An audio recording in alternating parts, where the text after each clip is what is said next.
So இன்றைக்கி வந்து கோயம்புத்தூர் ஸ்பெஷலில் வந்து அரிசி பருப்பு தான் பார்க்க போகிறோம். அதாவது நீங்கள் வெள்ளை சாப்பாட்டில் வந்து கஞ்சி மாதிரி பார்த்துருப்பீங்க. எங்கள் அம்மான்ட்டு அரிசி பருப்பவே கஞ்சி மாதிரி செஞ்சுருக்காங்க. என்ன அப்படின்னான்ட்டு ஒரு வடை சட்டியில் வந்து வெங்காயம், தக்காளி, பச்சை மிளகாய், கருவேப்பிலை எல்லாத்தையும் போட்டு ஃபுல்லாக தாளிச்சுக்கோங்க.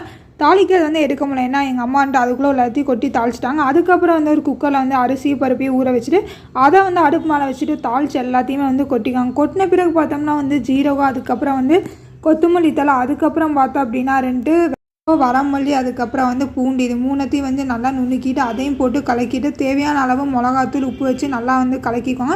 அதுக்கப்புறம் வந்து உங்களுக்கு தண்ணி வந்து எந்த அளவுக்கு வேணுமோ அந்தளவுக்கு ஊற்றிட்டு அப்புறம் வந்து குக்கரை வந்து மூடி விசில் போட்டு எடுத்திங்கன்னா வந்து கோயம்புத்தூர் ஸ்பெஷலாக வந்து அரிசி பருப்பு வந்து ரெடி ஆகிடும். அதுக்கப்புறம் பார்த்தோம் அப்படின்னா வந்து இதோட ஸ்பெஷல் என்ன அப்படின்னா இது வந்து ரேஷன் அரிசியில் வந்து செய்வாங்க. ரொம்பவே வந்து டேஸ்ட்டு சூப்பராக இருக்கும்.